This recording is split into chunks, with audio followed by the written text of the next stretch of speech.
Today's gonna be a lot. I have a lot to say about anime. It's fine.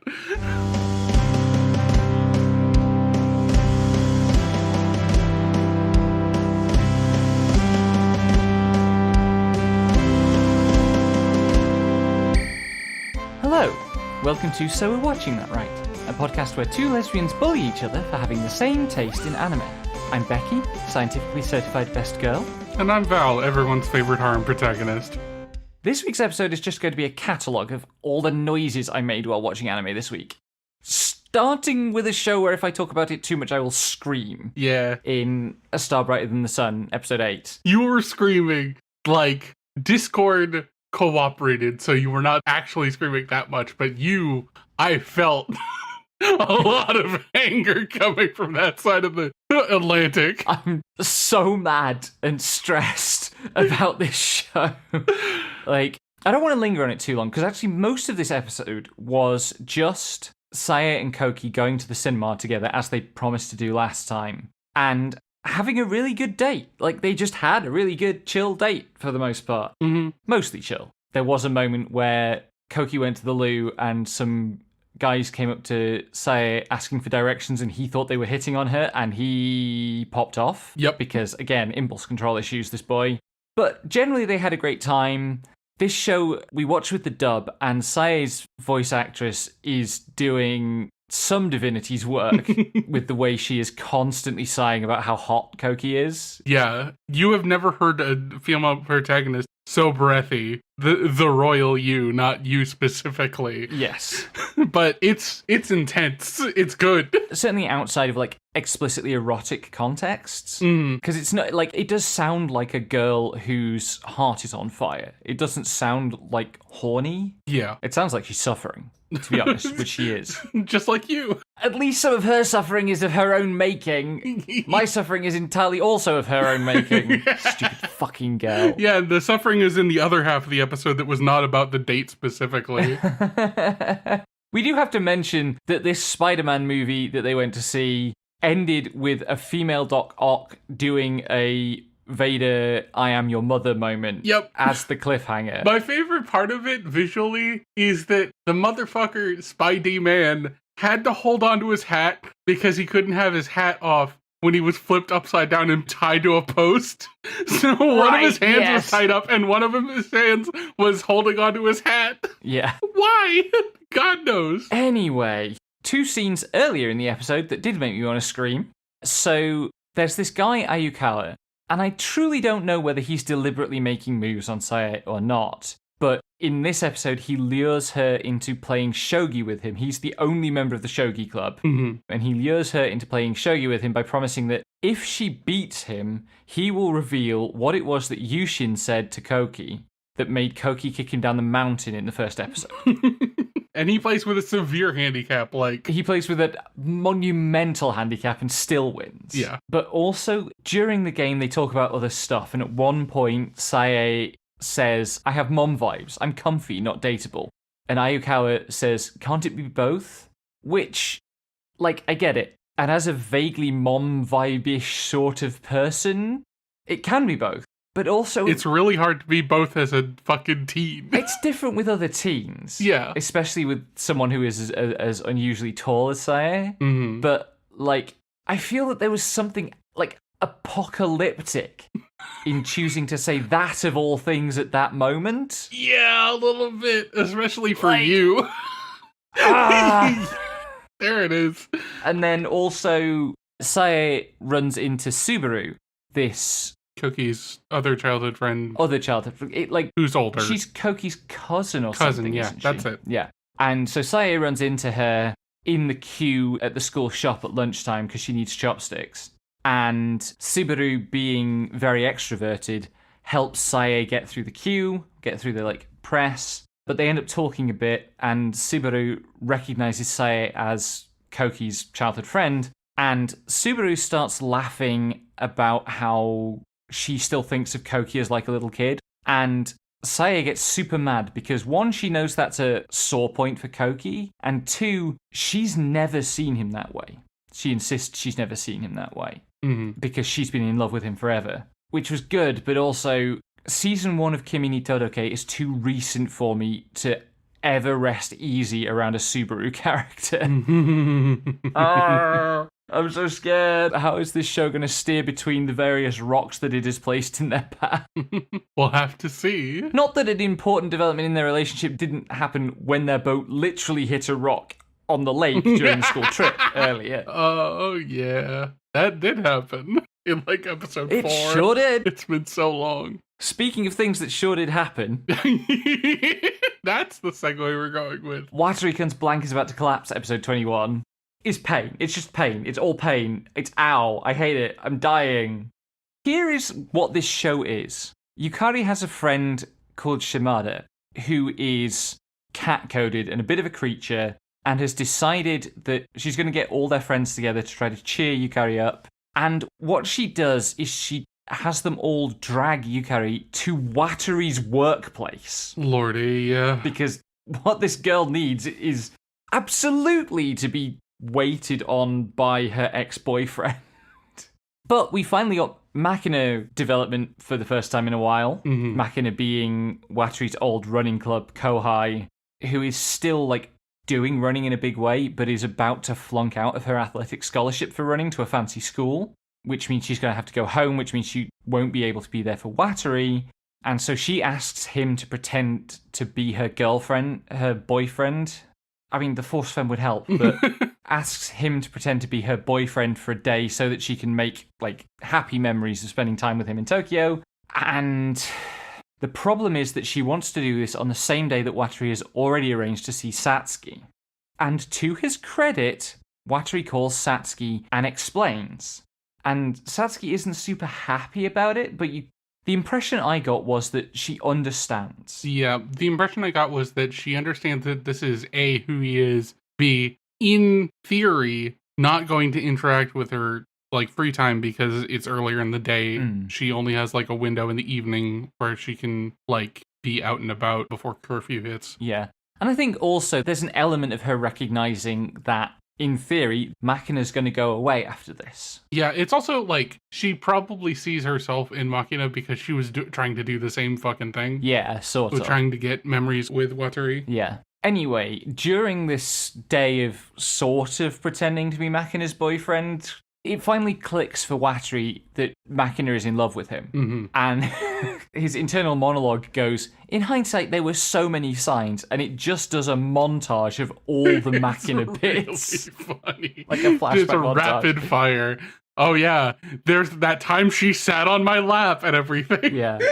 But also, like, Watari does all this to, like, help Makina, thinking that he's doing stuff that helps Makina, that supports Makina, and he should really have just cut her loose to deal with her own problems, because she is making her problems his problems to a degree that is unreasonable and unhealthy, and he should just not have indulged her, and it's made everyone's lives harder. The thing is, I think him not getting that she was into him until this point is probably, like, a factor in that. Yeah. Because if it's just one-sidedly her doing stuff to, like, get his attention and he's just like, oh, whatever, she's a kohai, I'm gonna help her out. Sure. If he doesn't take her romantic feelings seriously, he lets it stew for this long, it makes sense that he lets all this dependence on him ferment. Yeah.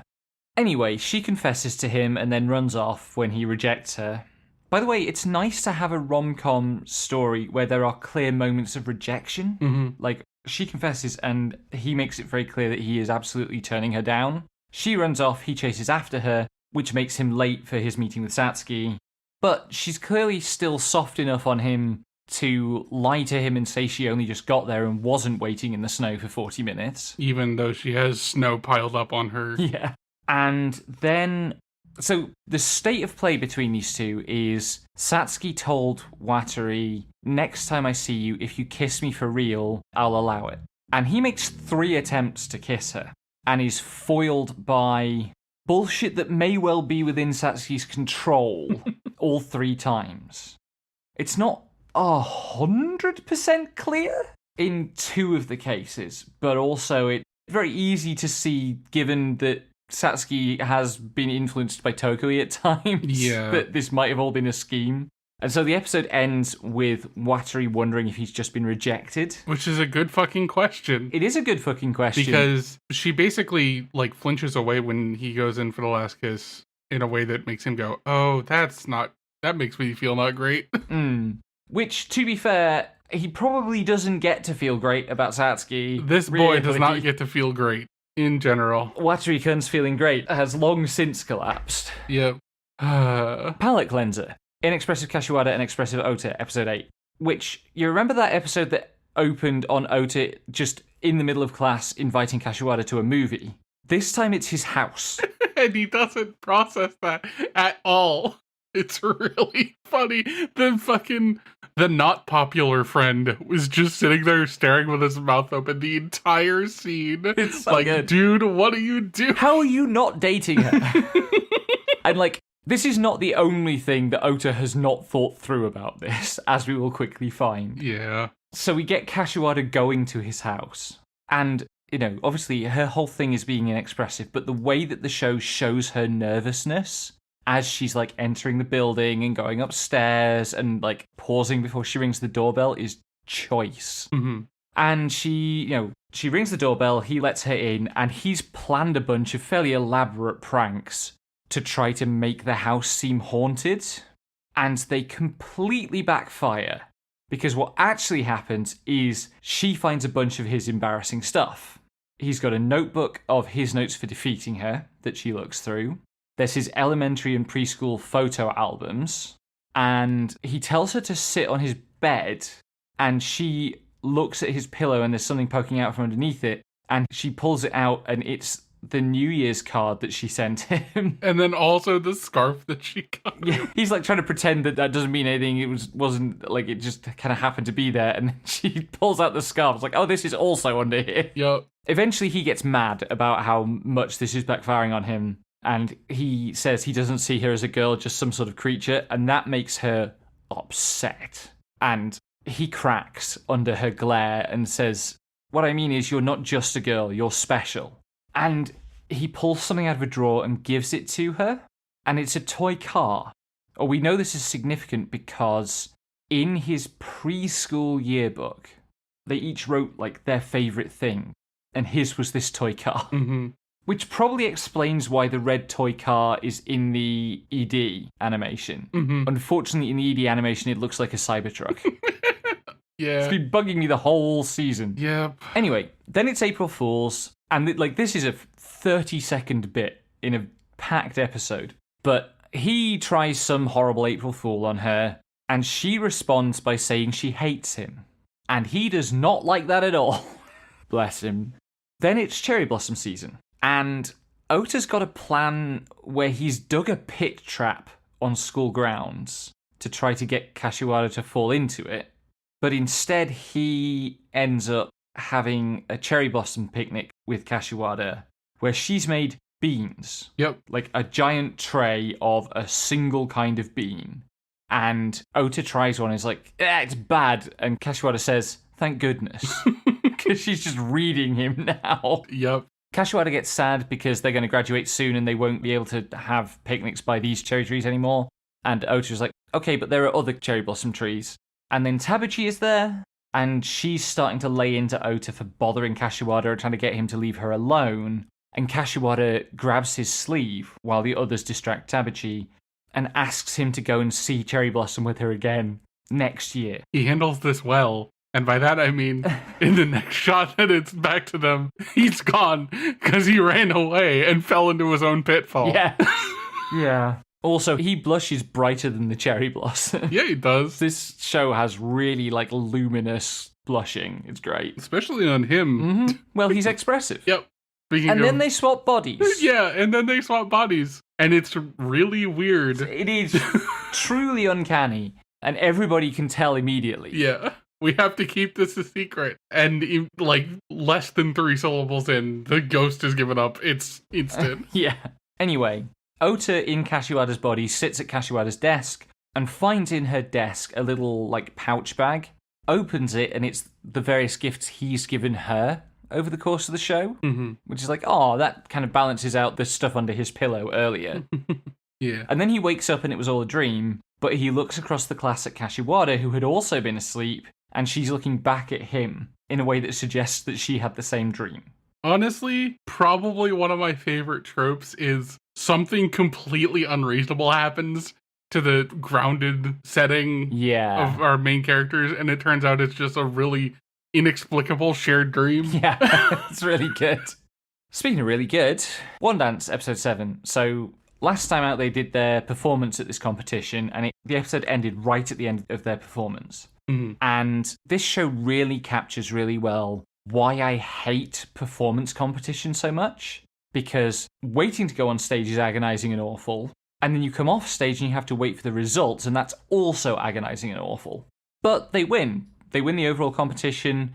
Wanda wins the judges' special award, and Wanda gets lots and lots of attention from this, and Cabo kind of gets a bit jealous of all the attention that she's getting, even though he doesn't like attention. But it's him feeling the distance between him and Wanda has been reinforced, and he almost makes his own way home rather than getting back on the team coach. And then Wanda comes out of the coach specifically looking for him to make sure he doesn't get left behind. And then also, last episode before the competition, Cabo and Wanda were practicing in a corridor in the venue, and two guys from one of the other teams walked past, laughing and calling something lame, and of course Cabo assumed they were talking about him, and was kind of mad and upset about it. The same two guys come up to him while they're all waiting for the coaches, and are like, hey, you danced really well, that was really cool, I hope we get to dance together sometime. And he's like, wait, you were the guy before who was shit-talking me. And they weren't shit-talking him at all, they were having their own conversation going on. And it was nothing to do with them.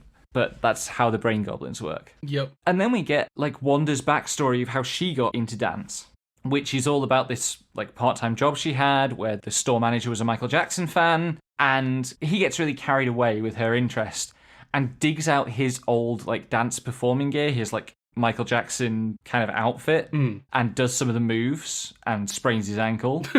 And you can tell that they couldn't license any real Michael Jackson stuff. It's really funny how close they've tried to get to the intro of Billie Jean without transgressing that. That's really funny. But it turns out that a big part of Wanda's motivation is that her dad is hearing impaired. Not fully deaf, but hearing impaired. Yeah. And part of what she likes about dancing is it's a way that she can convey music to him. Yeah. It's a way of her expressing music in a form that he can engage with, which is really nice. Yeah, that's good. Tell me about a while last boss appeared, episode 9. So, last time, 5% chance for something to go wrong went wrong. There's always a chance for a crit failure. Except, as we laid out last time, there was probably something else going on there. But yeah, the entire city starts rioting because of being put under a berserk status caused by Aigokaros, the goat of the 12 heavenly stars. Ares goes to stop him and fights him at a disadvantage until Lufus shows up and goes, hey, stop fucking fighting. And he stops immediately because he's a stubborn old man. And then literally becomes an old man butler kind of deal. Well, there was already a maid. Yep. Me joking endlessly about this being Umineko. Yeah, of course there's a goat butler. Anyway, so the maid, Libra, is chasing Jupiter to capture him so that they can drag him in front of the crowds and basically make him a scapegoat, for lack of a better term in this case. But yeah, there's an entire sequence where he's just trying to run away from her, and she just keeps popping up behind him going, warning. And it goes on for 45 seconds. Excellent. That she's just trying to catch him, and she finally breaks his spirit enough that he, gives up, and then delivers him to Merak, one of the 7 heroes who runs the nation, who is trying to calm the people down because they aren't berserked anymore, but they're still pissed off enough that they were vulnerable to berserk in the first place. So there are tensions brewing. Libra delivers Jupiter to the king in the public square, and then Dina hops in to basically explain the situation, and Jupiter is his will is broken, but then he realizes something about Dina and lunges for her.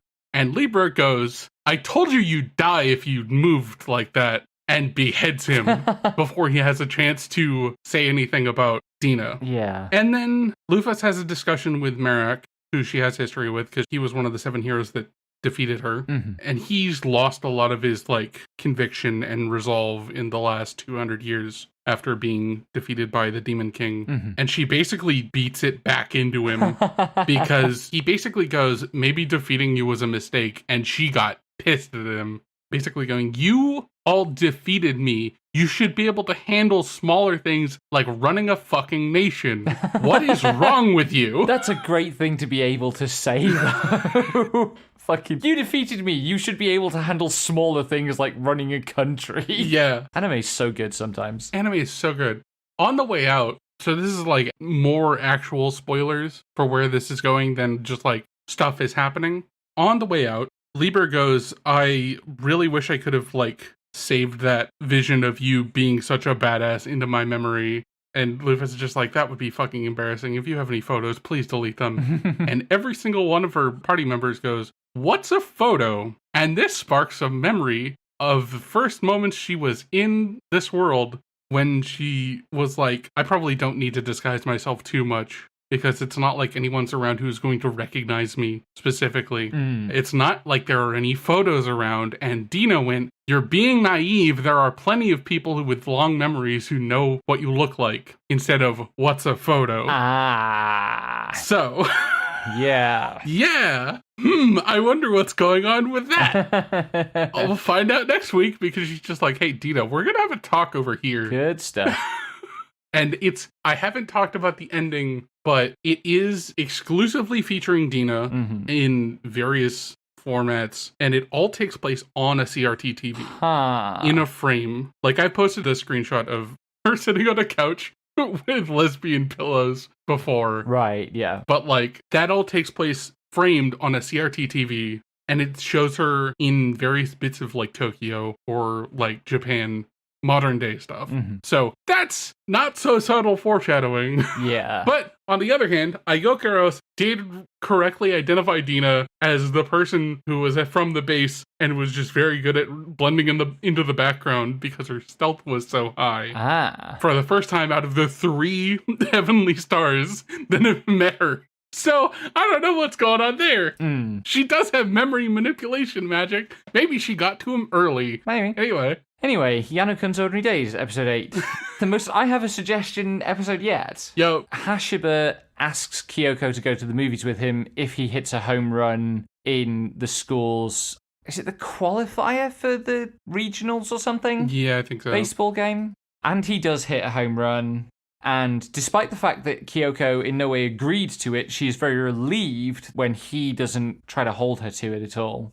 And they go out to celebrate. Oh no, they go to the festival. Yeah. That's it. They go to the festival, and Kyoko is getting jealous of how close Hashiba and Yano have become.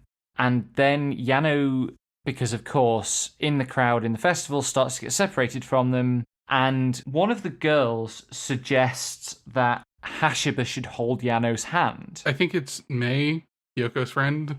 God. And then Kyoko tries to hold Yano's hand, and they bottle out completely.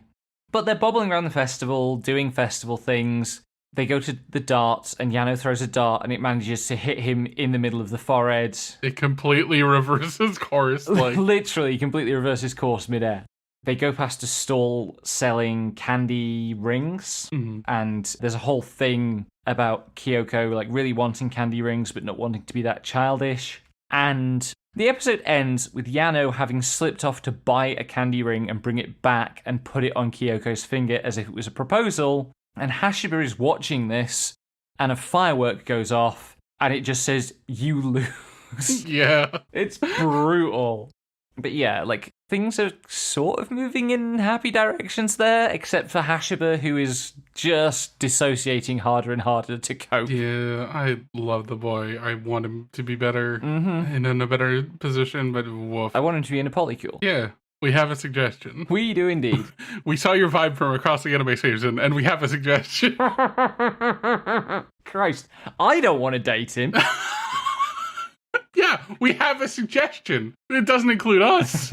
Someone needs to teach these kids about polyamory. You have a light novel draft about that. In a show where the relationship problems are in completely the opposite direction. so true. Dusk Beyond the End of the World, episode 9. So at the end of episode 8, they were in a library and it was on fire, and they were going to have to choose between the two books that they were looking for in the library. Akira chooses the book that Amaru was after rather than the one that he was after, and that turns out to be fine because the book that Amaru was after, the reason it was banned was because it's like a children's version of the history that is being covered up. So it's not perfect, but it has some like useful stuff in there. Mm-hmm. And then they get on the train to Sendai? I think so, yeah. Or no, are they in Sendai and heading to Tokyo? I don't know.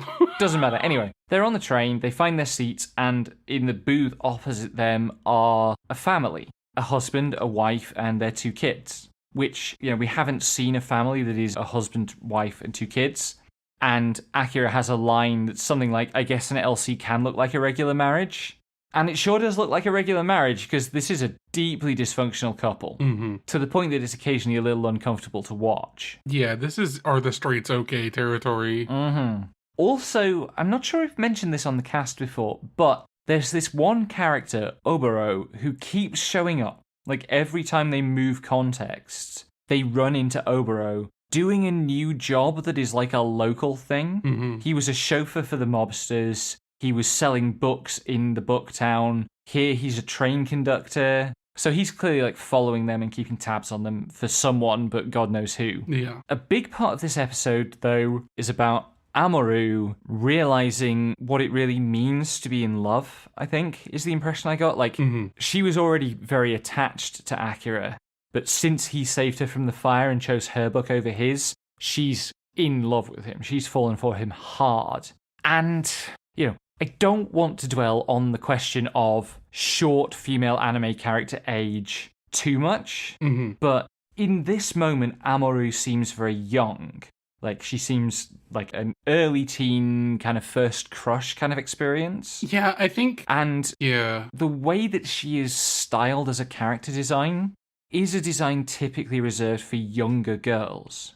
But she has massive boobs. Yeah. And, all the stuff about wanting to LC Akira and Yugure is played as if she's older. Yeah, I don't know if we're going to get into it with the show, because I don't know that it's going to go long enough to get into it. Yeah. We only have 4 more episodes.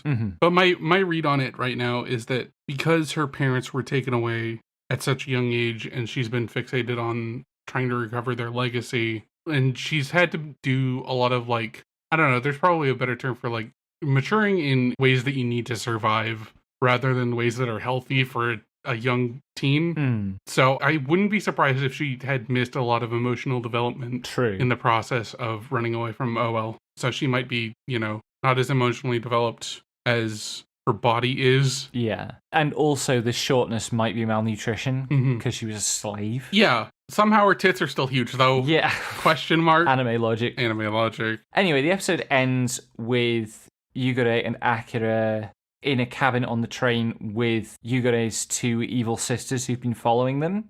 And there's a bit of a conversation about like what they're up to.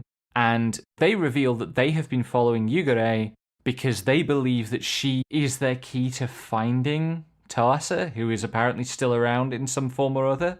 And what that means is that we now know that Yugure is holding that information hostage from Akira because she wants to manipulate him into marrying her. Yeah. She said she'll tell him what she knows if he marries her. Yeah, that was already kind of a fairly significantly spiky thing, but it's much more spiky if she knows where his fiancé is. Yeah, there's a lot more weight put on this with outside confirmation that she does know something. Yeah. It's one thing to be like, I'll tell you what I know if you marry me, if she doesn't actually know all that much, but if she knows, suddenly this becomes a much more pressing thing. Yeah. But they have a truce until they get off the train, so we're going to probably talk through that next episode. Yeah. Which is good, because it means I can spend more time looking at the hot goth one's legs. I'm sorry, that gradient does things to me. I'm not surprised. I had a mod for FF14 that did that to my character's legs. It's good.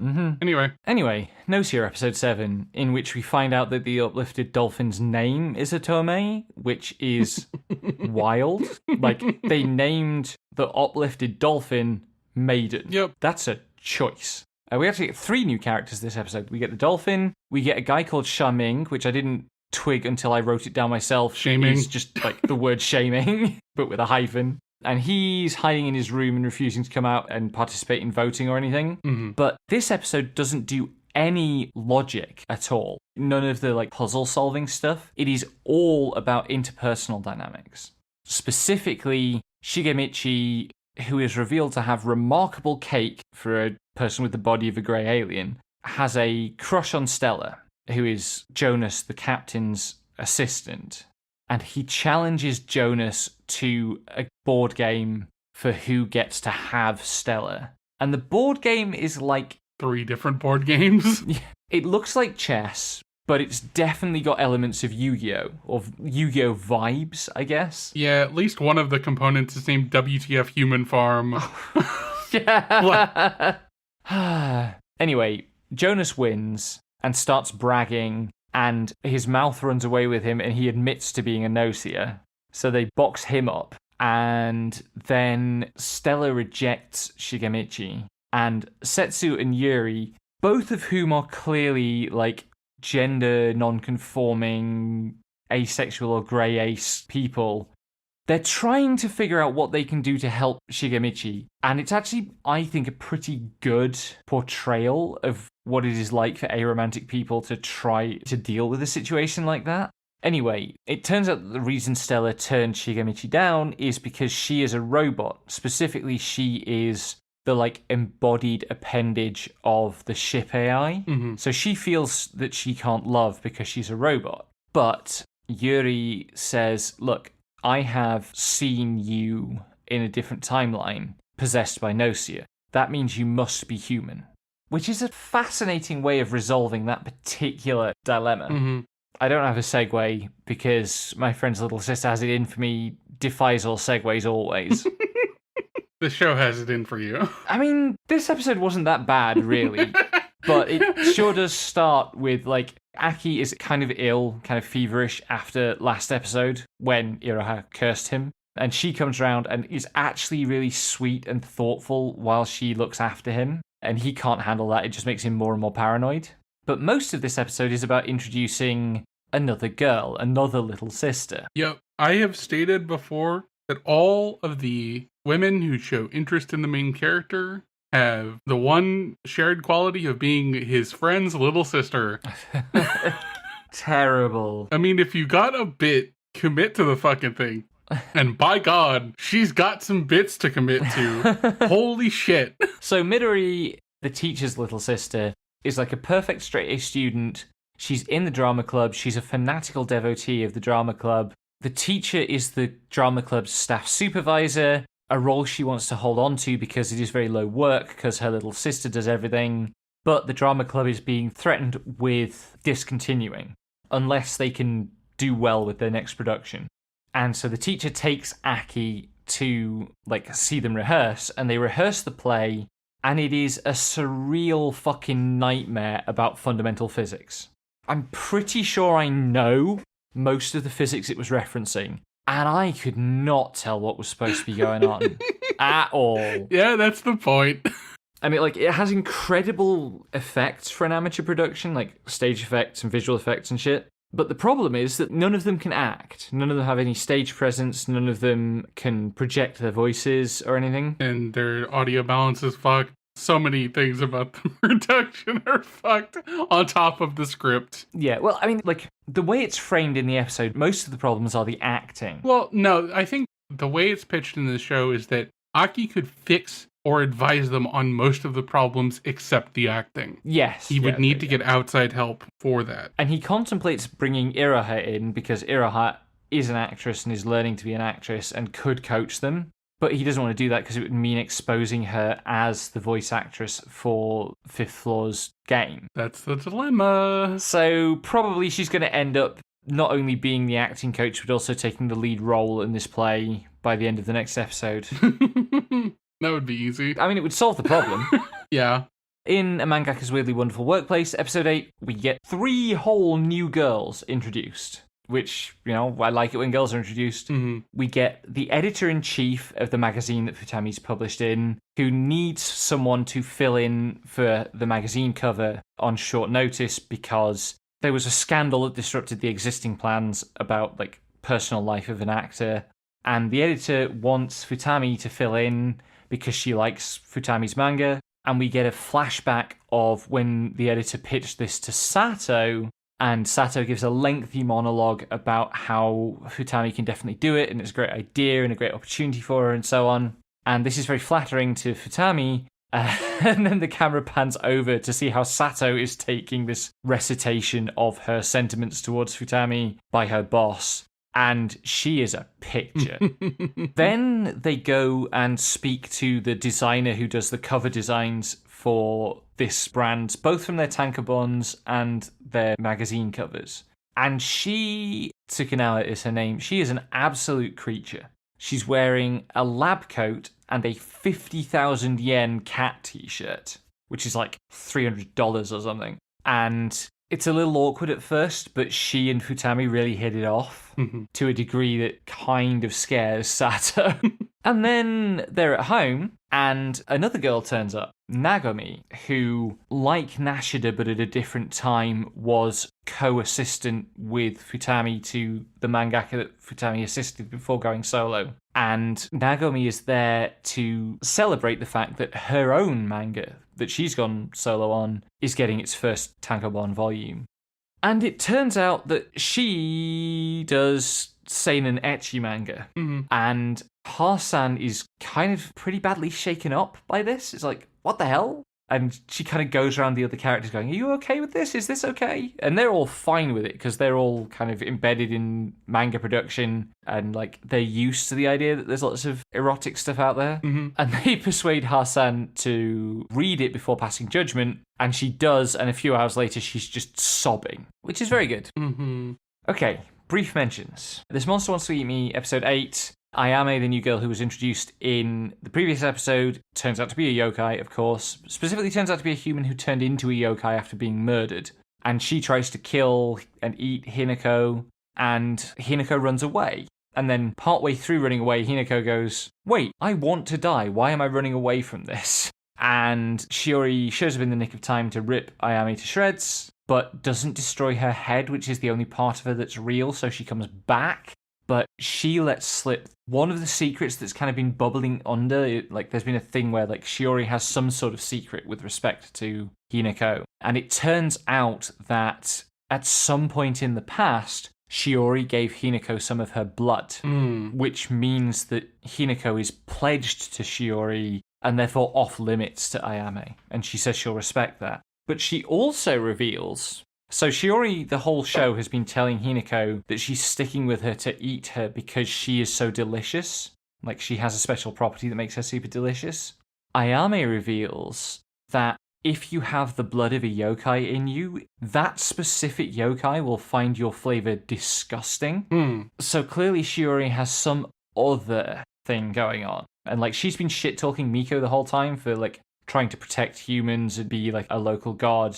And it kind of seems like Shiori is probably doing all of this just to protect Hinako. Then we have Hanso's Sawaranaide Kotesashi-kun, in which Kotesashi is at this... Is it the volleyball team? Yes. He's at the training camp with the volleyball team, and he has to do 10 massages during the first day, and then another 6 in the evening, which is probably the plot of an actual porno. Not that there's not plenty of tits in this. But the problem with the volleyball team turns out to be that Miyuki, who is the girl who's in Koyo's dorm and for whom he was invited on this trip, she's like a national or international standard athlete. She's much more physically fit than the other team members. And she's wearing the team out because she's not giving them enough time to recover and like take care of themselves between exercises. And she ends up asking Koyo to teach her how to do massages so that she can look after her own people. But she does this while they're both naked in a hot spring. So he agrees to teach her and she goes, well, okay, let's start here. And he's panicking about, they're naked in the hot spring. So she puts a blindfold on him And this is definitely someone's fetish. Blindfolds? Absolutely. Well, like, being blindfolded, being required to give a massage, the general massage thing that's going on with this show. Mm-hmm. In May I Ask One Final Thing, episode 9, we find out... This felt like it came out of nowhere to me, but it turns out that Diana betrayed the church in some way, leaked information to the other church. I'm not clear what information it was. Yeah, Was it to do with the route of the pilgrimage or something? It was probably the route of the pilgrimage and that there were 2 saints, which, as we discovered last episode, is a secret. Yeah. Because Scarlet being a saint is not something even her brother knows. Yeah. Until last episode. Dios, the lecherous half-elf, turns out to be her half-brother. We get an actually pretty gut-wrenching flashback of her childhood when she was selected as the saint. And, like, at that moment, she was yanked away from her entire family, which was clearly pretty rough on her. There was some good drama here, as well as, like, some stuff that I just didn't follow or seemed to come out of nowhere. But also, Terranetz is still active, and she breaks the holy gem that Scarlet spent a bunch of time in the previous episode purifying. That unleashes a horde of monsters to attack the town nearby. She also captures Nanaka, I think. Mm-hmm. She used her charm thing on him. Right, yes. And overall, shit's turning for the worse.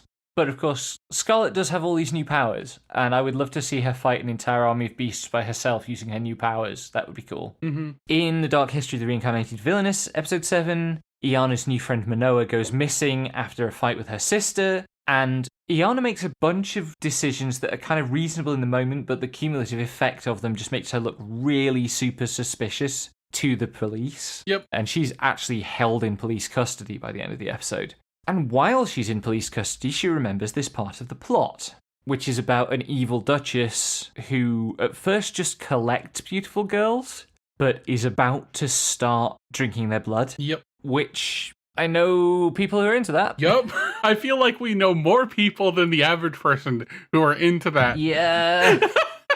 So that's going to be what Iana has to solve going forward, is like how to get suspicion off her and onto the Duchess while still being in police custody. In Past the Monster Meet Milady, episode 8, Melfi invents a sort of nuke. She's got this giant vial of magic power that they extracted from the last monster they killed, and she just writes every massive destructive spell on it that she can. And they synergize like a survivor's build. Yeah. It's like firestorm, tornado, earthquake, etc. Explosion. But she has to get Rogier to be the one to actually, like, add his name to the enchantment. And she did forget his name. Yeah, she does not do well under pressure, it turns out. Anyway, because of the effectiveness of her magic bomb, Rogier is like, hey, once we've refined these into a more practical weapon, you can come hunting with me, because we can work well as a team with this weapon that you're creating. Which Melfi is over the moon about, because she really wants to hunt monsters. If she hunts them herself, she can get all the parts herself and stimulate the monster autism. She has so much of the monster autism, it's wild. Yep. Speaking of wild, in My Awkward Senpai, episode 8, it's the opening day of Kamigawa's collab cafe that he's organised for the brand that they're marketing. Mm-hmm. And Kanawa and Mio drop in to see how it's going, and it's not going well. Deliveries are late, several of the part-timers haven't showed up, and Kanawa and Mio end up putting on the costumes and filling in the gaps, and Kanawa even gets dragged up on stage for the, like, performance. Yeah,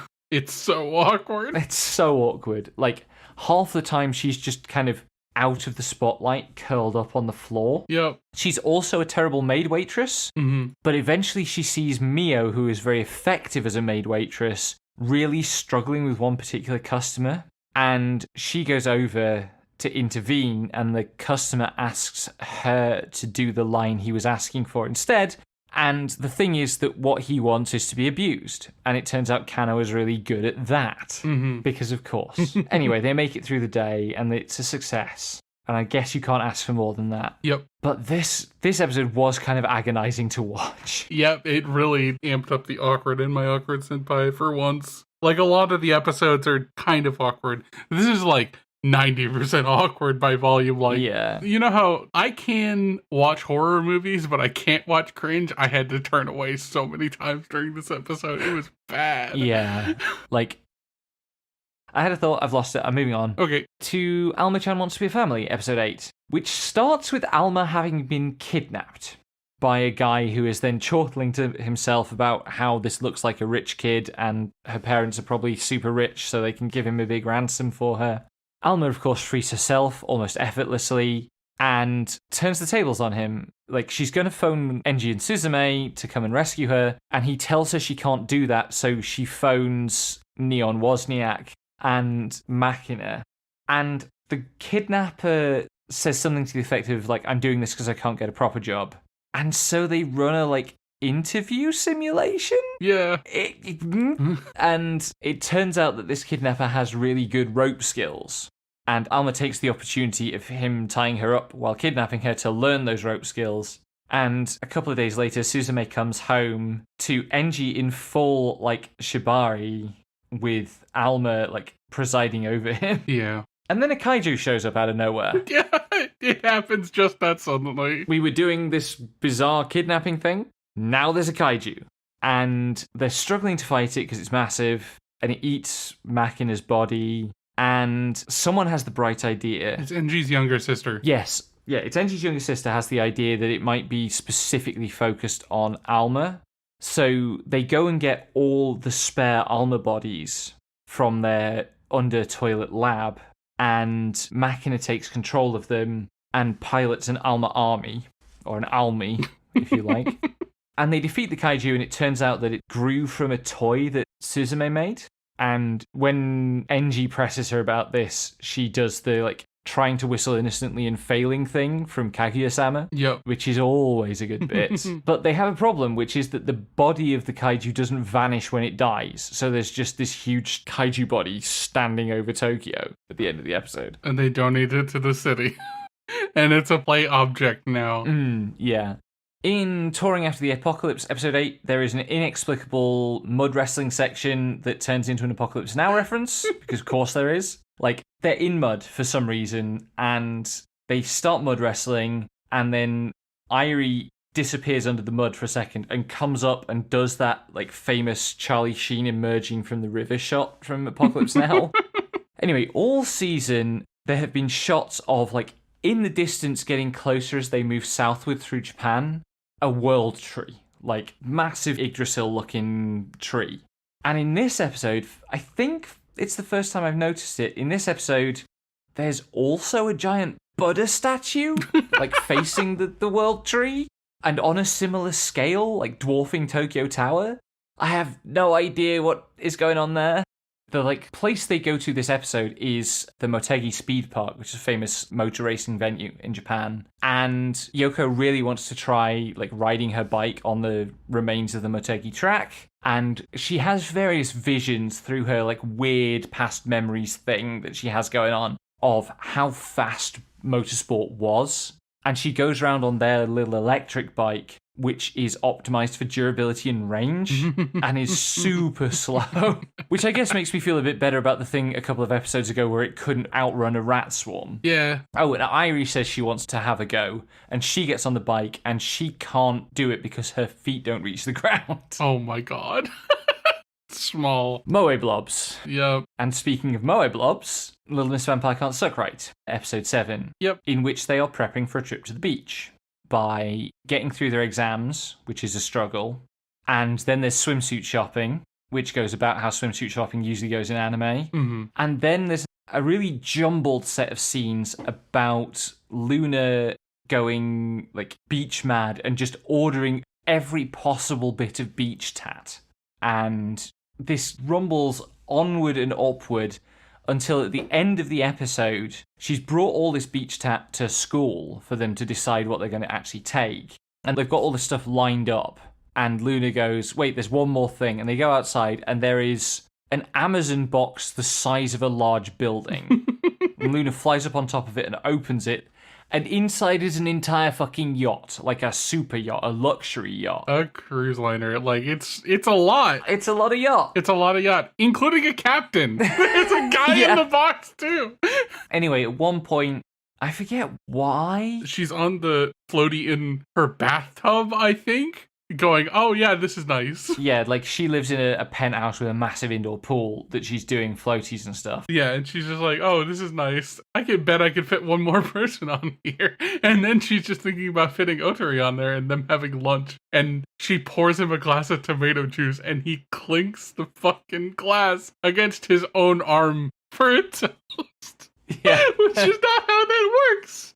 Luna. Yeah. Yes, I'd forgotten that was all her imagining. Yes. But it was... It is such a perfect visual gag. Such a simple idea. Executed so well and so understatedly. And I love it. Oh, God. And next episode, they're actually going to go to the beach. Yeah. Which would be all kinds of shenanigans. Otari's going to have a normal time. Mm-hmm. Okay.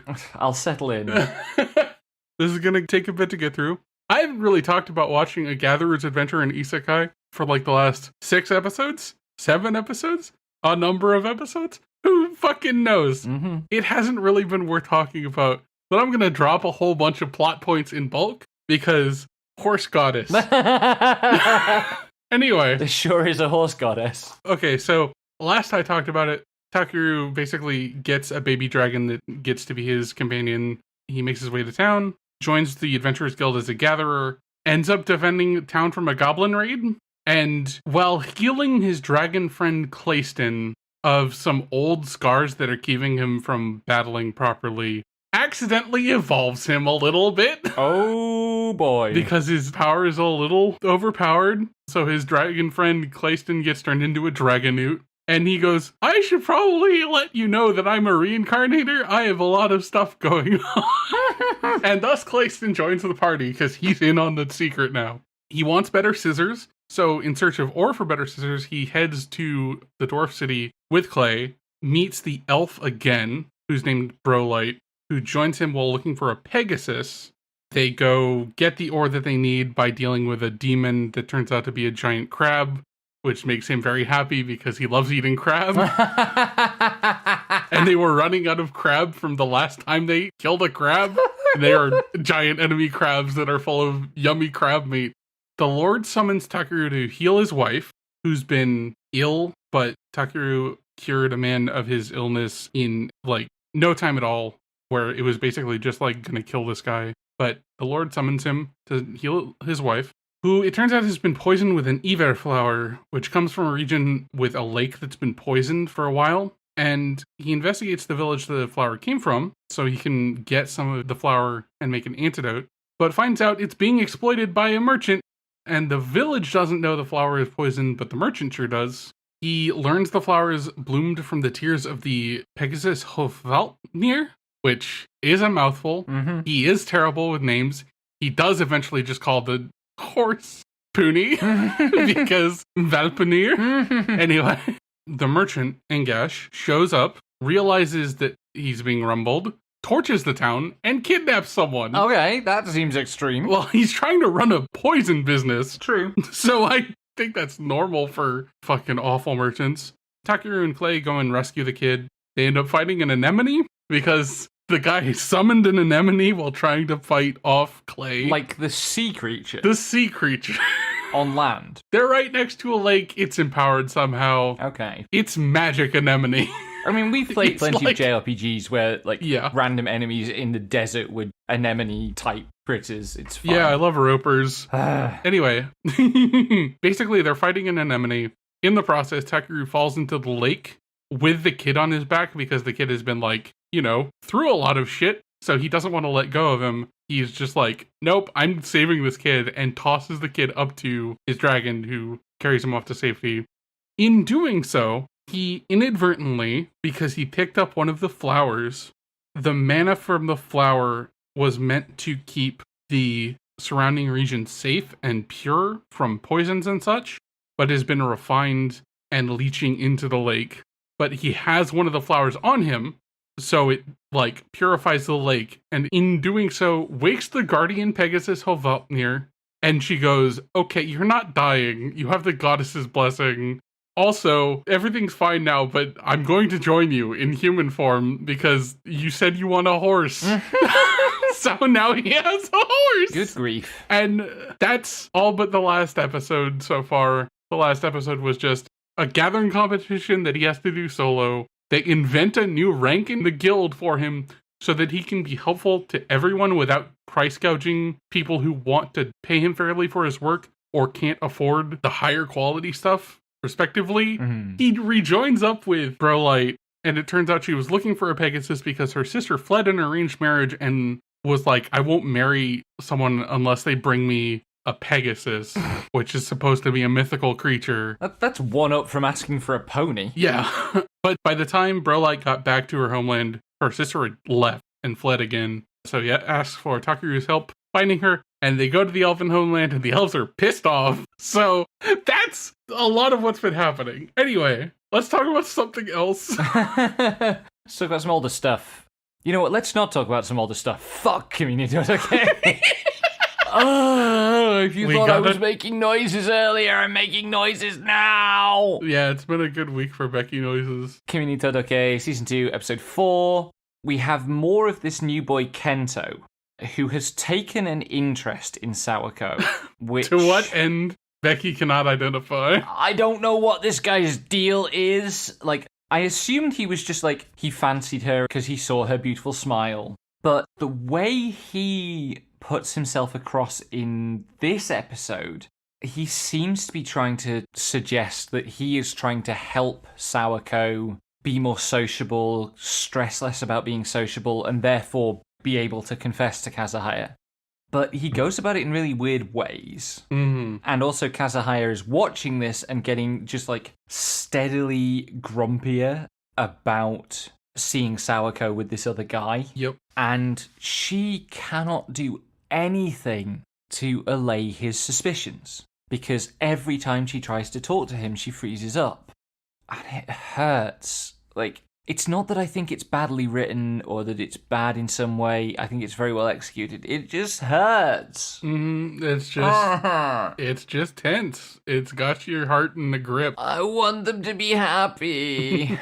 We'll get there. Anyway, then halfway through the episode, like, midterms are coming up, and Kento stands up in the middle of class and volunteers Sawako to run, like, an extra study session without Sawako's knowledge or permission. And then she does, and she's great at it, because clearly she's got the makings of a pretty good teacher. Mm-hmm. And at the end, they're all, like, praising her and thanking her, and she's feeling very loved. And she gives that smile that she gives when she's genuinely happy.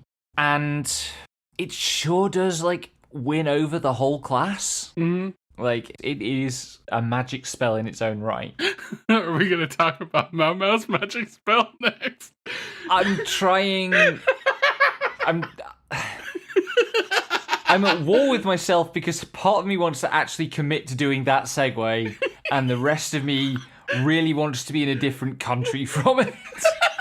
So, this is Apothecary Diaries episode 4 to 6. We get Mau Mau being assigned to save the life of Lady Lipa, who is the concubine whose child died because of poisoning from toxic makeup powder. What Mau Mau eventually finds out is that the attendant who does Lipa's makeup has kept using the same toxic powder. And she goes off on her.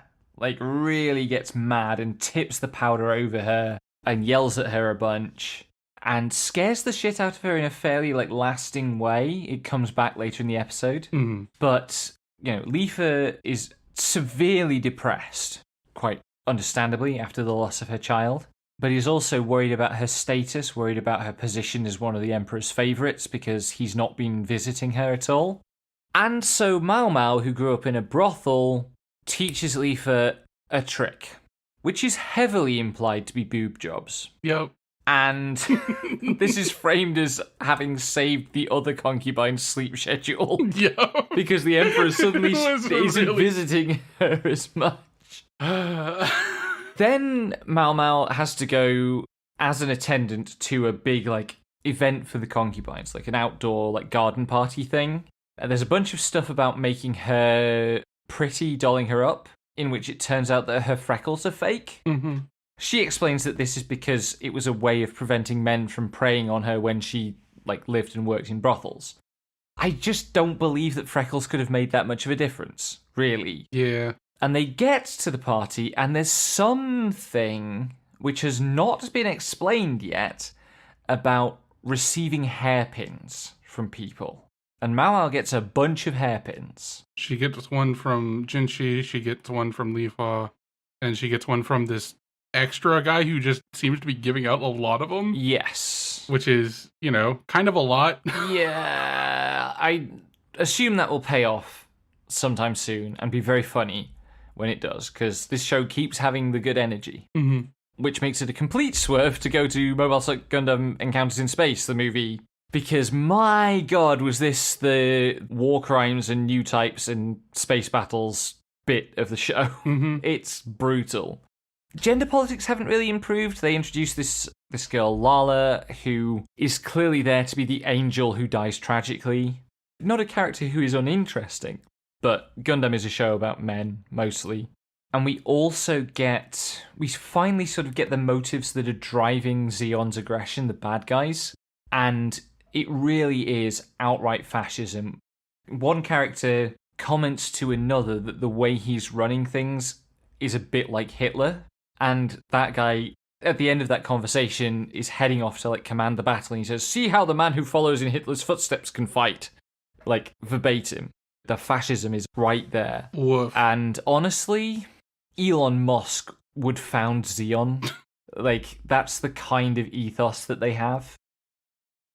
Maybe not found it, because the founder of Zeon was actually, not quite as bad, but the people currently in charge of Zeon, real bad and gross. Mm-hmm. We watched the finale of Wise Man's Grandchild, episode 12, where I still kind of feel a bit weird about the tone. Mm-hmm. Because on the one hand, we start off with the climax of the battle between the Ultimate Magicians and the Demonoids, and it's got, Shin letting off a giant death laser that scours the town of Demonoids, and it's got this one hot lady Demonoid who's more powerful than the others and is kicking the shit out of all the other Ultimate Magicians until Shin turns up and scares her off. But none of the Ultimate Magicians are actually permanently harmed by it. So we're in that kind of context where, lasting violence can only happen to bad guys and bystanders. Mm-hmm. And that feels like a weird pair for the scale of power that Shin operates at. Yeah. And, it's an enjoyable show. I'm not saying it's not an enjoyable show. It left me feeling a bit weird on the tone front. Mm-hmm. Anyway, the show ends with Org having proposed an alliance between nations against the Demonoids. And then he and Shin and the rest of the UMs are sent off on, a world tour. Yeah. To, recruit more countries to the alliance. To form an alliance and also to, open up Shin's world so they can teleport around to places of interest where it needs to be. True. I think. Yeah, some of it is about, laying a transport network. Meanwhile, Strom, the villain, is trying to have a demonoid child with the hot lady demonoid. I guess to ensure the survival of the demonoids? Or to get more power to some end or another. Yeah. The series is not getting a season 2, and the light novel is not getting translated, so I can feel comfortable basically saying, yeah, they have the kid. Shin ends up adopting it. Yeah, he has an adoptive son who gets along with his kid. So many things happen in this. Truly, if you look at the synopsis for this series, so many fucking things happen. I'm not going to go into it. Shin is a many things happening maker, to a degree that even few isekai protagonists get to be. Yeah. And somehow, one of the many things is not many women. He's strictly monogamous, and it's crazy, honestly. Yeah. Finally, Scrap Princess, episode 11. The trio have finally escaped the nation that they were running away from, but they've just arrived in the nation next door, which also has problems. They are kind of recruited/kidnapped by Senes, who is not the equivalent of the scrapped princess in the sense of having this horrible metaphysical destiny, but is the unwanted princess. Mm-hmm. And she's super mad at and jealous of Pacifica because while they have similar problems, Pacifica has the reliable support of Shannon and Raquel, whereas nobody has ever stuck up for Senes like that, except her second in command, who clearly is in lesbians with her. They introduced the term Providence Breaker for Pacifica, which is a much better term than Scrapped Princess. Yeah. Just has much more potent vibes. But they have this rebel faction, basically, which is based in an old ancient war machine that's still mostly intact. And there's a really good detail as they're like being taken on a tour of this place and like moving through it. It's got like sliding doors and they slide open and close really quickly. And every time it happens, Pacifica and her siblings jump. And it's really fun as a detail of like, yeah, that probably would happen if you'd never seen sliding doors before. Mm-hmm. I think that's it. I believe that's it, yes. So Watching That Right is a project of Slimebug Productions. Intro and outro music is by me, graphics are by Val. You can find us on Blue Sky at slimebug.bsky.social, YouTube at youtube.com/slimebugproductions, Patreon at patreon.com/slimebugproductions. Download all episodes from Libsyn at slimebug.pro and join our Discord via the link in the description. Thanks for listening, and until next time, may anime neither betray nor disappoint you.